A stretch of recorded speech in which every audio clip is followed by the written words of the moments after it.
the chase and the hunt, and I set the pace when I'm running. I always take what I want and I always give it 100. Don't need a bank, no I'm funded. Play the game like it's nothing. I'm always thankful for something. Don't take for granted, stay humble. Now wake up!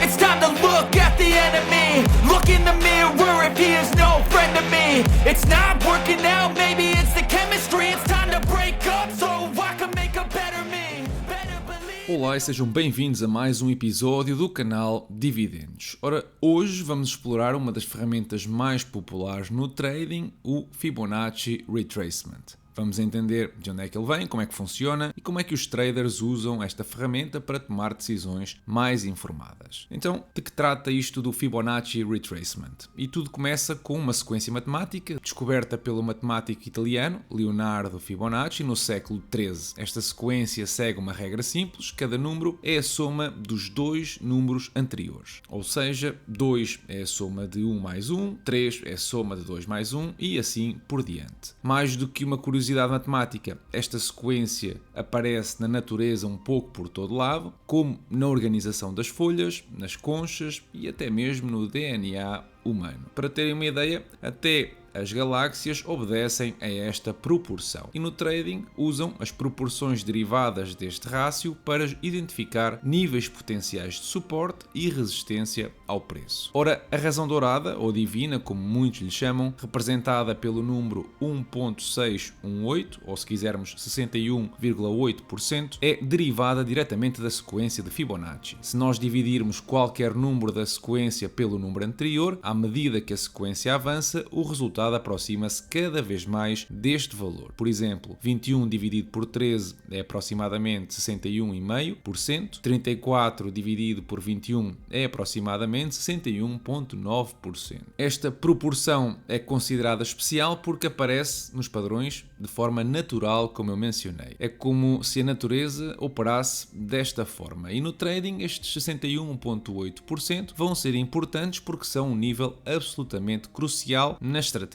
Então, o que é isto do Fibonacci Retracement? A ferramenta que está disponível no TradingView, da Fibonacci Retracement, é baseada nas proporções derivadas da sequência do Fibonacci, como 23,6%, 38,2%, 50%, 61,8% ou 78,6%. No trading, estas proporções vão ajudar a quem opera a identificar onde é que o preço pode potencialmente corrigir antes de continuar a tendência principal. E como é que nós podemos colocar isto num gráfico? Primeiro, é importante que identifiquemos uma tendência clara no comportamento da ação, seja ela de alta ou de baixa. E aqui convém passares pela playlist de trading disponível no canal para perceber como é que podes confirmar estas tendências, mas se tens um bocadinho de preguiça ou se estás mesmo a começar, podes sempre usar o indicador chamado Fractals no TradingView. Eu recomendo que usem 5 ou 6 períodos para eliminar falsos positivos e estamos aqui a olhar para o gráfico da Alphabet. E claramente podemos ver uma tendência positiva com os tais máximos crescentes e mínimos também crescentes. Depois selecionamos a ferramenta de Fibonacci no menu, aplicamos em 2 pontos aleatórios apenas para configurar a ferramenta à nossa maneira. Reparem como a versão padrão, só de olhar, tem imensa informação e é, na minha opinião, horrível, certo? Então, para configurar este arco-íris, eu recomendo 5 níveis apenas, entre eles o nosso rácio divino. Para melhorar o aspecto, eu coloco também a cor vermelha nos 2 níveis mais importantes, a amarelo os 50% e o resto tudo a branco. Removo as cores de fundo, modifico os níveis para percentagens, retiro os preços e passo os valores para a direita e aumento também o tamanho da letra. E agora estamos prontos a aplicar o tal padrão. E antes de começarmos a definir aqui pontos, é importante que percebam que nós nas tendências temos aquilo a que se chamam impulsos e pullbacks. Neste caso, com a tendência de subida, estes que estão a ver aqui seriam impulsos e estes outros casos seriam os pullbacks. Isto é um comportamento natural do mercado que vais encontrar em todo o lado. Para aplicar o padrão de Fibonacci, começas a definir, colocas a linha de 100% no mínimo e de 0 no máximo do impulso mais recente e voilá, temos então os níveis definidos. Reparem como depois de 6 meses a subir, a ação caiu precisamente para o Golden Ratio, ou os 61,8%, um valor que os traders traders usam para voltar a entrar e continuar a surfar a tendência de subida. Mas então isto acontece sempre assim? A verdade é que depende da força da tendência, mas repara que no impulso imediatamente anterior, depois de atingir o novo máximo, voltou a ter um pullback de novamente 61%, altamente lucrativo. Se continuar para o impulso anterior, novo exemplo, exatamente igual. Mas então, e para o impulso mais recente? Bom, de acordo com o Fractals, a ação ainda não estabeleceu um máximo evidente, mas assumindo que acontece nesta região, poderíamos estar a olhar para um regresso aos $170. Mas vamos olhar para o S&P 500. Desde 2023, vamos com uma tendência positiva e uma série de impulsos e pullbacks. Escolhendo aqui o último impulso, adivinhem lá onde é que o preço fez um ressalto. Precisamente na zona dourada. Se analisar o impulso anterior, reparem como o pullback não chegou sequer aos 50%. E este comportamento designa-se precisamente como um shallow pullback ou pullback superficial, indicando que a tendência é forte e deve continuar assim. Os pullbacks que nós tínhamos visto até aqui, os tais que atingem a região dos 61%, chamam-se deep pullbacks, ou se quisermos, retrocessos profundos. É importante também esclarecer que estamos a analisar uma tendência de subida e, portanto, nós ligamos o ponto mais baixo do impulso ao ponto mais alto, mas no caso de uma tendência em baixa, que também já vamos ver, é precisamente ao contrário. Analisando o impulso imediatamente anterior a este, reparem que aqui também já ressaltou precisamente no rácio dos 61%. Mas então, e se a tendência for negativa? Ora, as únicas diferenças aqui são que os impulsos serão para baixo e os pullbacks para cima, invertendo o que vimos até aqui e, portanto, temos de, nestes casos, começar de cima para baixo, ou seja, desde o início do impulso até ao seu final. E vejamos então aqui um exemplo do S&P 500 durante o ano de 2022. Selecionando o impulso depois de confirmar o máximo decrescente, adivinhem lá onde é que o pullback veio bater umas semanas depois. Se disseram 61%,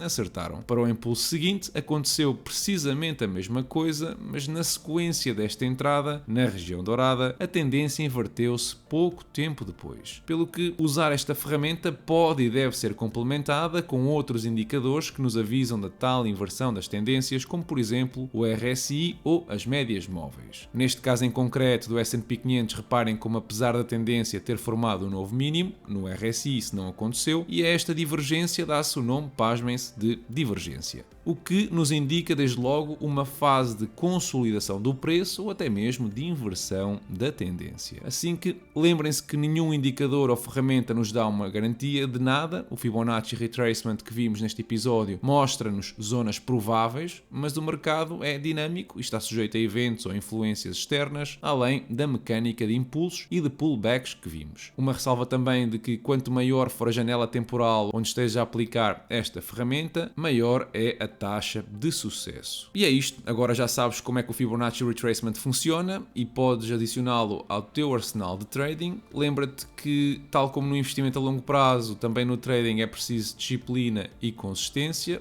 Ora, pessoalmente eu prefiro usar estas ferramentas para zonas de reforço das minhas posições porque a minha estratégia é mais orientada ao longo prazo. Independentemente disso, se gostaste deste episódio, deixa um like, partilha com os teus amigos e não te esqueças também de deixar a tua opinião na caixa de comentários. Esta semana apenas o índice japonês fechou com perdas, todos os restantes apresentaram ganhos e significativos, com destaque para Portugal que viu o PSI ganhar mais de 4%, ou seja, foi uma semana à grande.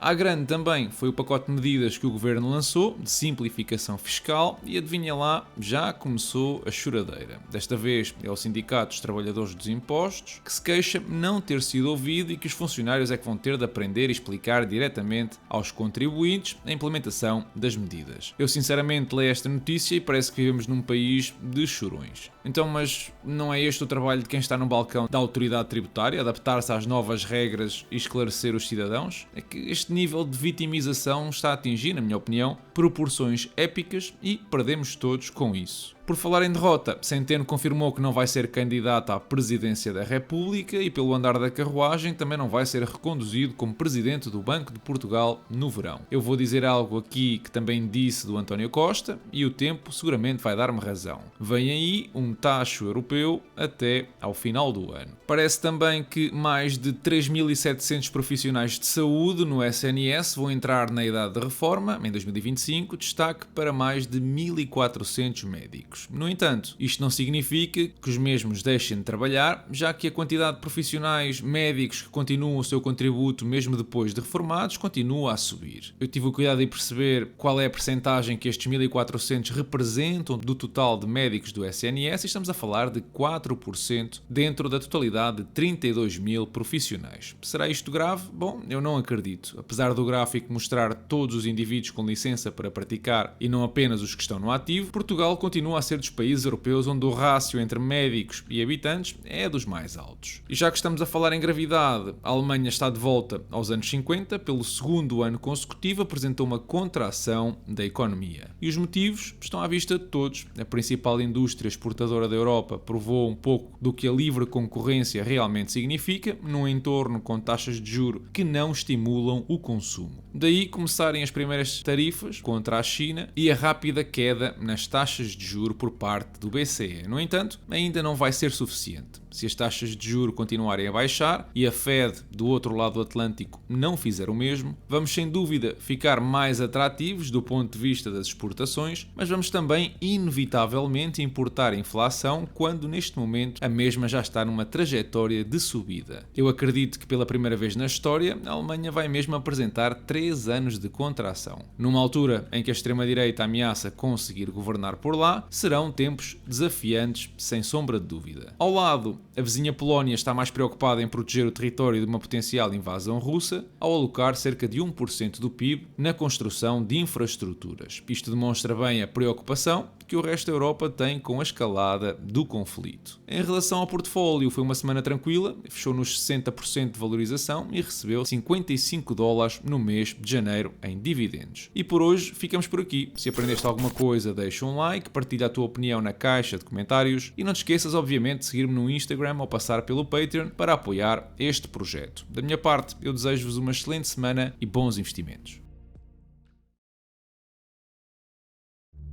O primeiro é o estado em que deixaram o país. O segundo é o facto de terem viabilizado o orçamento da AD. E, portanto, é preciso registar, aliás, aqui um facto notável.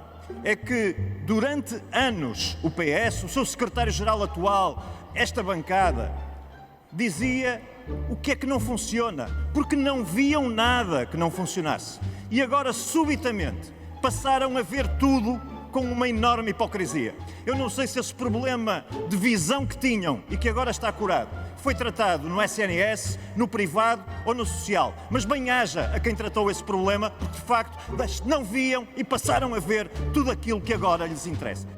Ain't that the truth, son?